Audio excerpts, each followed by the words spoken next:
Hello and welcome to the future and the amazing new world of knowledge that's within your grasp. We're here live at the brand new British Library for the Tomorrow's World Webwise special.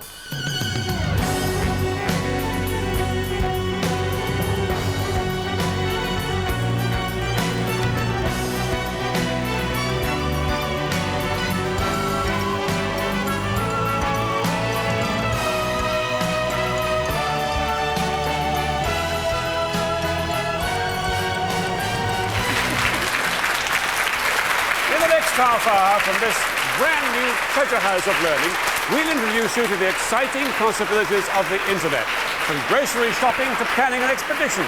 We know the internet can seem very daunting. It certainly was for me at first. But tonight we want to prove to you that it's accessible to everyone. So whether you're on the internet or not, we want you to take part at home. Funny people, Hale and Pace are here. You're challenging them tonight with your toughest questions, and they can only use the internet to find the answers. Olympic rowing champion Steve Redgrave is getting ready for the world's first global internet rowing race. And Douglas Adams, the person behind the Hitchhiker's Guide to the Galaxy, is here to tell us how you can help him write the new edition. And if you're not yet on the internet, we'll tell you how the BBC's Webwise campaign can help you get connected.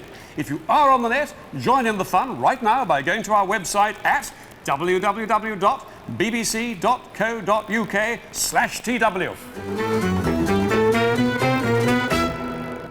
But first, let's meet our celebrity web surfers. It's definitely a job for the boys, so please welcome Gareth Hale and Norman Pace. Thank you. That showbiz enough for you, then? Wonderful. Now listen, we know you guys have been very busy because your new show, H&P at BBC starts tonight at 9:35. I got that right, didn't I? Absolutely right. So are you surfers then? Are you good on the net? Do you know the ways of the net? No, we're absolute beginners, I have to say. Never ever done it. That's a shame because we're here to challenge you.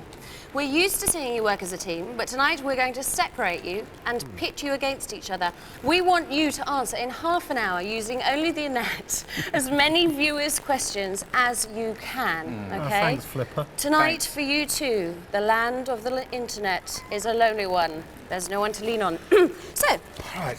here is your first question. Okay, thanks very much indeed. Get rid of those books. Sorry about that. Oh, Do that in the library? It's an easy one. Why are snowflakes all different All shapes? different shapes. Who's that okay. from, Gareth? That's from Timothy Saunders, Malvern, Worcestershire. Okay, go, go, Thanks. Okay, go, right. quick, go. The challenge has started. Can't believe they're throwing books around in a library. That's terrible. A real puzzler to start with. If you'd like to give Gareth and Norman a question, phone us now. The number is 0990 122 230. That's 0990 122 230. So they're off, and we'll see how they're doing later on in the programme. Please remember, if they can do it, anyone can. Well, here at the British Library, things are so up to the minute that you can access the internet from every desk in the building. But if you want to get connected at home, how do you go about it? Well, as I found out, it's getting easier all the time. Do you sometimes feel people are on another planet when they go on about the internet? Well, whether we like it or not, that planet is now the world we live in. So, welcome to tomorrow's World's Guide to Getting Wise to the Web. And it's actually a surprisingly small step to take that leap into cyberspace. So what stops so many of us taking the plunge? For many of us, the biggest barrier is the computer itself. But actually, you don't have to be a rocket scientist to make the journey to Planet Web. Anyone can do it. If you can word process a letter, play a video game, hello there, or use a mobile phone, you can master the net. Take it from me, entering this cyber world really isn't difficult. Here's what you have to do. First of all, you have to get connected. And for this, you need three things: a computer, a modem, and an internet service provider. Any old computer will do. The more powerful it is, the better. Now, the modem is what connects your computer to the telephone line or cable. The faster the modem is, the better. It can either be separate like this or built into the computer. Now, you won't actually get access to the internet without an internet service provider, and they're the people who provide you with the software to connect your computer to their computer, and that gets connected to another computer, and that in turn to another computer, and that essentially is the internet, a whole network of computers interconnected around the world.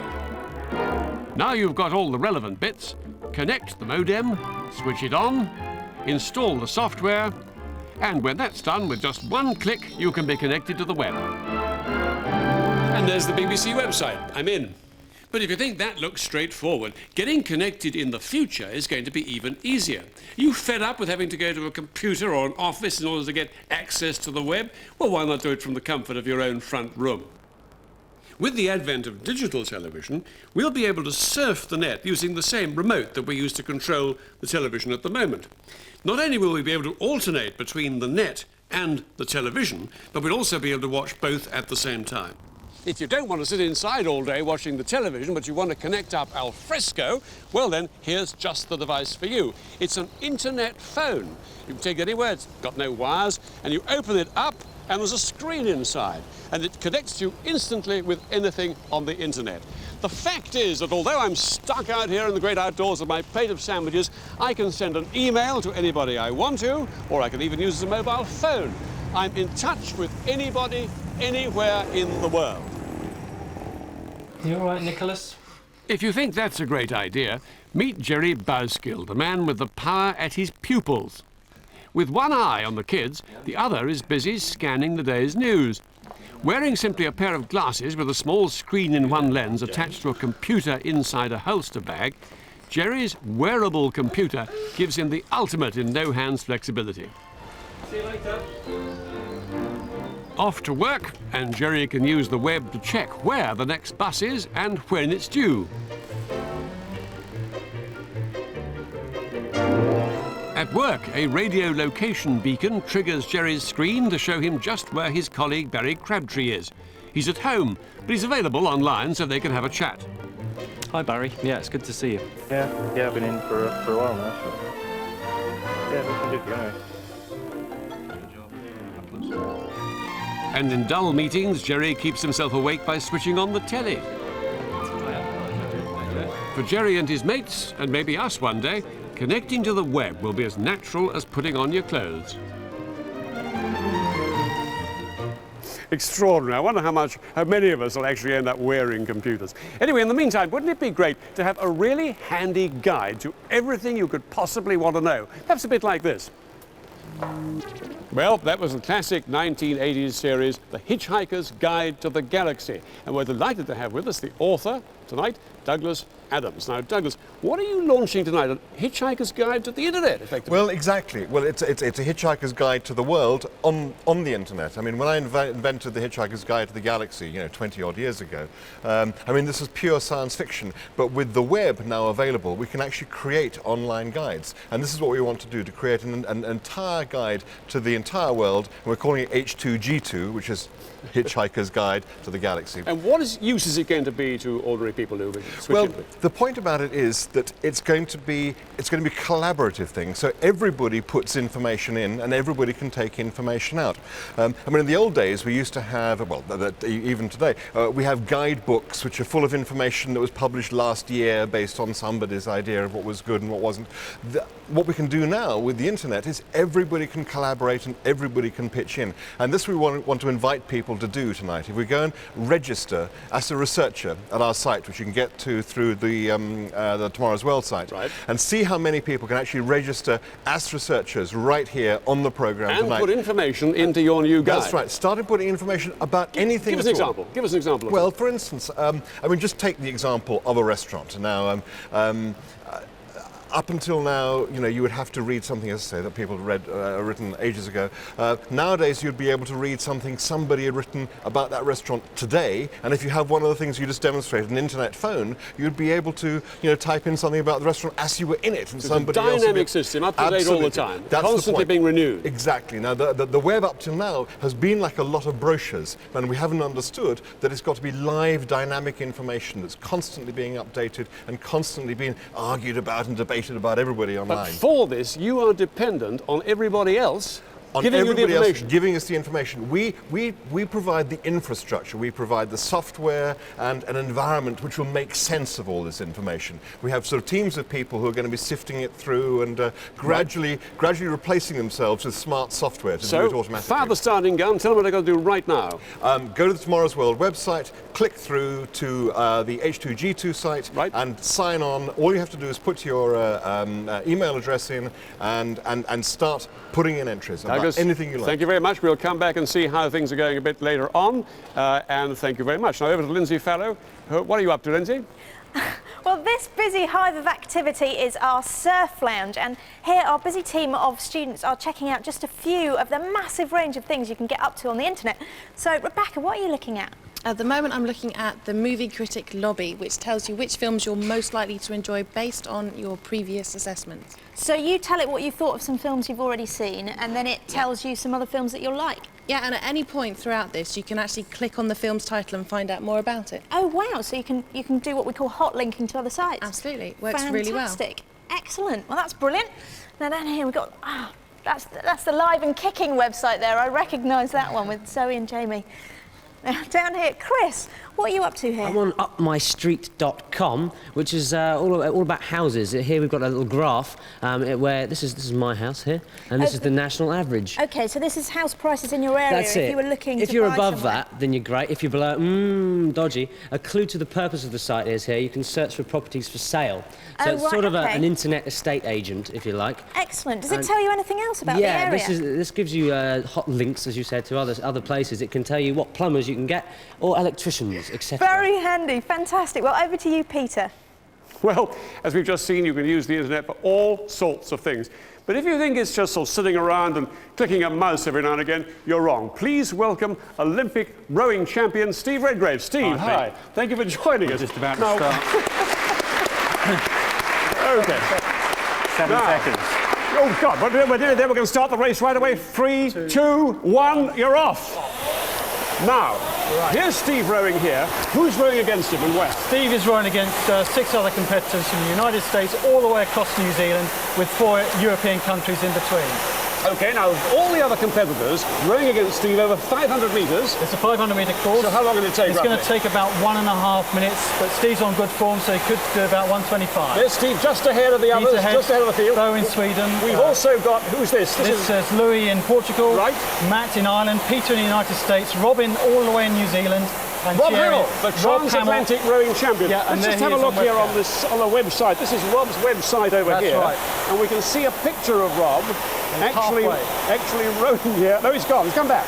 There he is rowing away, doing the usual internet roll, a slow-moving picture. That's true. But that's Rob in New In Zealand. New Zealand, doing And the he's same let's see how we're getting competition. on. And We're over there's halfway. Steve right ahead Yep. there with 100 And metres to he's go. So they're in their homes, the other people Yeah. here, with this similar computer on a desk. That's And right. they've got one of these machines. The system links up the exercise machine, in this case a rowing machine, to the computer. First time it's ever been across done. the world. It's the first. It's an interface. Here comes Steve now, 50 metres to go. He's doing well very ahead well. of the field. And in second place, it looks Chasing like hard with Lewis Rob in New Portugal. Zealand. Looks like Go, come on, Steve, Steve, go, yes. go. And he's very nearly there. I think the Portuguese Luis Yes. is coming in. So there's Steve. Well done, Steve. Congratulations. How about it? Okay. Useful. It's fun. Can't get a word out. Go Very back, but good never fun. mind. Good luck at the Olympics. Thank you very much for joining. You're an Thanks very example much. to us all. Philippa. Internet athletics? How about something a bit more relaxing? Internet shopping. Well, now Craig Doyle gives the Coates family from Berkshire the Tomorrow's World test. Shop till you drop, but only on the internet. For the Coates family, shopping is no longer about pushing trolleys, but pushing buttons. They've used the internet for 2 years and now use it to do their weekly food shopping. I like the technology, and my wife likes to save a bit of time, so it suits both of us. Chris uses a virtual supermarket on his company's own computer network. He browses the site, ticking the items he wants. The goods are then delivered to his firm. Frozen items come in specially insulated boxes. His company takes care of the delivery charge as a staff perk. What's the reaction been in the office? Well, it's been very good. Some have jumped at the chance of saving a few hours by getting the shop to do half the job for us. But deliveries straight to home would be even better. First, the Coates tried out Tesco's. Does it not bother you that you can't pick up fruits and squeeze them and smell them before you buy them? Well, it did at first, but we've had several shopping lists delivered, and they're very careful about shopping for the best fruit. We've not had any complaints at all. Right now, the service is only available in limited areas, but they hope it will be nationwide by 2001. The only downside to the Tesco scheme is that they charge £5 for delivery to your house. So I might feel a bit guilty about spending that and feel that I ought to go and do the shopping. Last, what could be the virtual shop of the future, Organics Direct already delivers to homes across the country. There are no real shops at all. The only shop they have is on the internet. I have no idea what that actually is. I'm sure you're going to tell me. Well, no, they send you whatever's in season at the moment, so a bit of a surprise sometimes. Time for some top technology to find a suitable recipe. Now, you may have noticed I've got rid of your old microwave, and what we have here is an example of the very latest in 21st century kitchen technology. This microwave can connect to the internet. One of its functions is a recipe finder. No PC required. Now, Jill and Chris aren't the only ones who use the internet to shop in this house. Guess what they're shopping for in here? Right, fellas, noisy old bedroom you have in here. Do you want to just pause the music there for a second? Now, what are you actually listening to? I'm just listening to something I found on a site on the internet. Nowadays, you can buy music from the internet. You download it to your computer or a blank CD, so you can make up your own album to play on your own hi-fi. Can you download any music that you actually find in there? A lot of the places you can sort of listen to it but not download it. And some places you have to pay to download it. Right. Things may be just a wee bit quieter here in Jenny and Jack's room. They have their own challenge. Their job is to find a whole new look just using the internet. Clothes, hairstyles, shoes, fashion tips, everything. How have you been getting on? We're on the Dolland and Aitchison website looking at glasses, because you can upload a photo of yourself and then try different pairs of glasses on. I think you can go cooler than that, Jenny. What else have you been looking at? Well, we've got this Body Shop website. They give you a model's photo and you can try different colours of makeup on. Has that helped you in buying your makeup, Jack? No. What have you been looking for? I've been looking at different types of hairdo. I'm hoping to dye my hair green and get some spikes. Recipe success with the microwave, but there's more. Is this empty? Mm-hmm. Right, well, in the future, when you run out of the same milk, what you'll do is you'll get your empty carton and you'll scan it, stick it on your shopping list, and put that in the bin. Excellent. Just think, no more supermarkets, no more shopping lists, you can put that in the bin as well. Actually, a system like this could be connected to your cooker, to your fridge, and even your bin could be connected to the internet. Are you impressed? Brilliant, yeah. And here are the Coates family themselves. This is Jack with the green hair. Jack, that's fantastic. Yeah. You pleased with it? Yeah, I'm great. It just looks amazing. Are you going to keep it like that? Well, I would, but I'm not sure my school will let me. You don't think your school's going to let you? Oh, that's a shame, because it does suit you. It's fantastic. Now, Jenny, were you able to get all the clothes that you wanted? Yeah. Pretty much. Excellent. Did they all get delivered? Well, most were delivered, but some you have to actually buy from a shop. So you still have to do some real shopping? Yeah. Good to get out and about, though. Yeah. So, on the whole, guys, are you going to continue shopping on the internet in the future? I think so, yeah. Excellent. Well, they're sold on that one. Over to you, Philippa. Thank you very much. The Hale Pace challenge is well underway here. In fact, I don't think I've ever seen Norman and Gareth so engrossed. If I listen carefully, I can even hear the cogs whirring. It's quite scary. So, guys, now, how are you doing? Have you answered, Norman, any questions at all? Yes, I've answered two, old chap. Why are snowflakes all different shapes? Which is from Timothy Saunders. And the answer is, well, on their way down, they bump into each other, change their shapes, basically. That's the answer. Okay. And how I'll do buy we that. catch colds? Well, any close environment lets the rhinoviruses spread. So Yeah. that's And that my was from Michael contribution. Euston in Leeds. It was. Thank you very much. So, Gareth, how are you doing? Well, 3 so far. How do dolphins sleep without drowning? Oh, yeah, go on. It's quite sneaky. Well, it's either they rest up against another animal, or there's a method called logging, where they just float like a log, so they stay in an upright position and just carry on with the current. Fascinating. But so you have answered 3 questions here. Yes. And you have answered 2 questions here, Norman. Yes. So far I make it that Gareth is in the lead. But Norman, I maybe could give you an extra point if you told me if you had any tips about searching the internet. Yes, try and be specific. You know, narrow down what you're looking for. Okay. You know, otherwise you get loads and loads, millions of websites that give you information you don't need. All right. Well, we'll be coming back and finding out how the competition's going just a little bit later on. I think it's Peter now. Well, this is the heart of the British Library, where the most precious manuscripts are kept under soft lighting. The library's so new it isn't even finished yet. New books pour in here every day, almost before the ink is dry on them. The science collection, for example, has just arrived, and it'll finally open to the public in a few weeks' time. But what makes the library a real part of tomorrow's world is that it's also going to offer you at home access to our national treasures via the internet. Now, take a look at this. It's one of the first stories ever written in the English language. It's called Beowulf. And this is the oldest surviving copy, over 800 years old. Scholars all over the world would give their eye teeth to study it. But of course they can't, because it's far too fragile. It'd simply fall to pieces in their hands if they touched it. That's why it has to be locked away like this. But one day you'll be able to get at it on the web. The library have created an extremely accurate electronic copy of Beowulf, and Philippa in the Surf Lounge is looking at it right now. This is fantastic. It's actually a CD-ROM of Beowulf.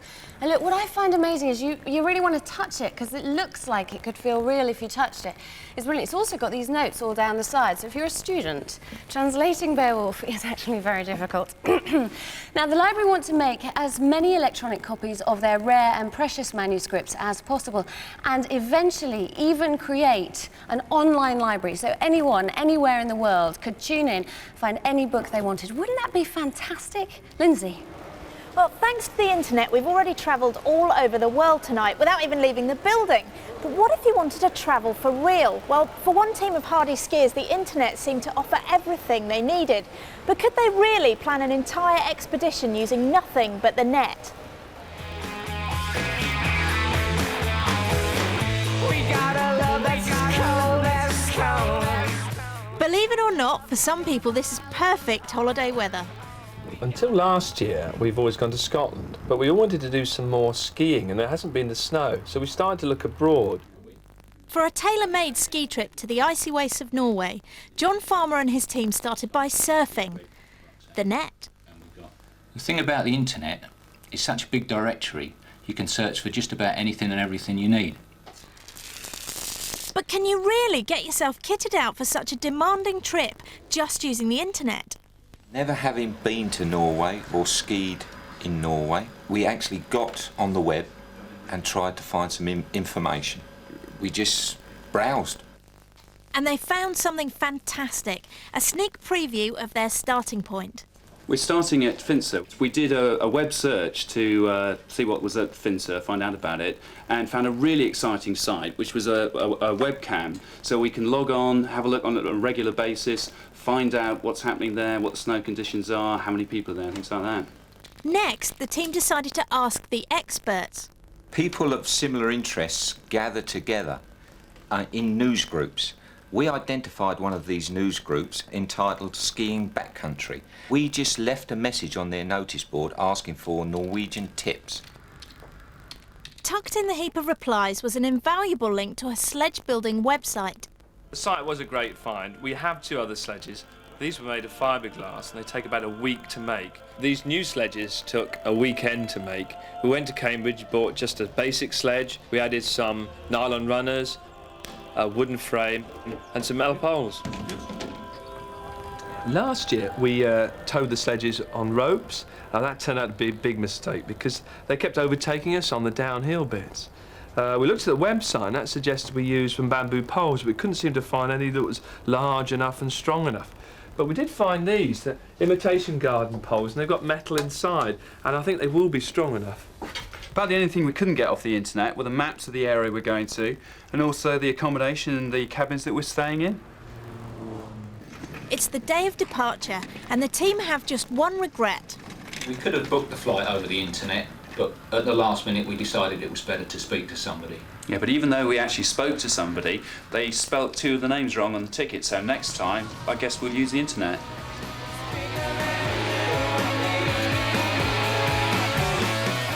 It's got them this far, but will the net let them down?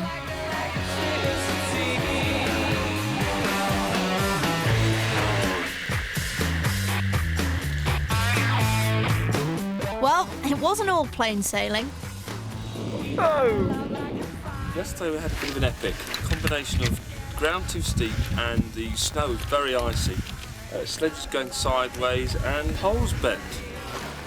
So the sledge survived, or just, and all the internet arrangements worked out. But there was one thing the net didn't say. What you gotta have is a shovel. You need a shovel so that you can sit down on a bench and have lunch in style. And for the ultimate internet holiday postcard, wave to the webcam that started it all off. Finally, they're in the sights of anyone who wants to follow in their ski tracks. Well, here are the team. Hi there.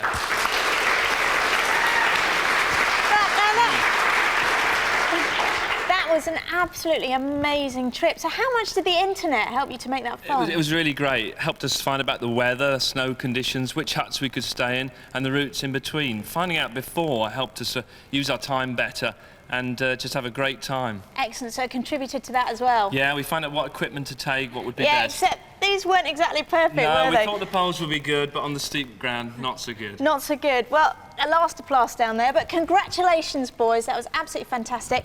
Now, over to you, Peter. Well, now I'm back with Douglas Adams. What sort of response have you had? Well, overwhelming. I mean, the first thing that happened was such a huge onslaught of hits to the site, our servers went down. They're now up again, but apparently we've got tens of thousands of people logging on. So, I mean, this is extraordinary sort of testament to the power that a guide like this can have. Once they've logged on, what kind of things do you want them to be telling you? Anything at all. Now, I mentioned restaurants earlier, and just so happens that one example that's just come in is of a restaurant. I do want to emphasise this is not a restaurant review guide. This is anything at all. Put in your favourite shops, your favourite walks, where you like to sort of see the sunrise from, or information about your grandmother, information about anything at all. We will find ways of filtering this information and putting it into such a form that it becomes useful when put next to everybody else's information. And if it's clearly rubbish, you'll chuck it out. We have a way of filtering it.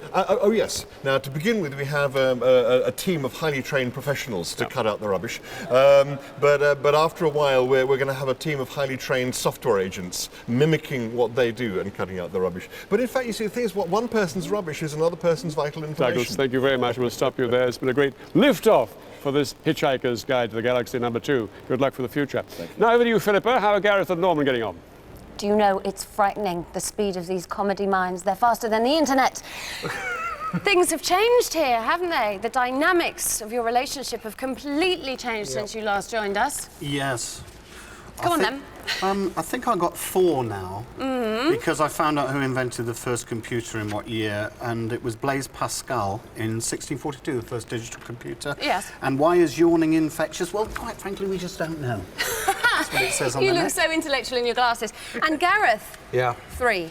Yeah, that's it. 3. I mean, I got away with a rip-roaring start with the Latin name for the common turnip, which I knew anyway, which is Brassica riparo. Guys, we have a winner. It is Norman. Hale Pace, thank you very much for joining in. And that's where we have to end our Webwise special. But the Webwise campaign has just begun. If you aren't connected to the net but would like to find out more, then for the next 6 weeks, there are over 5,000 places all over the UK where you can get a free hands-on taster.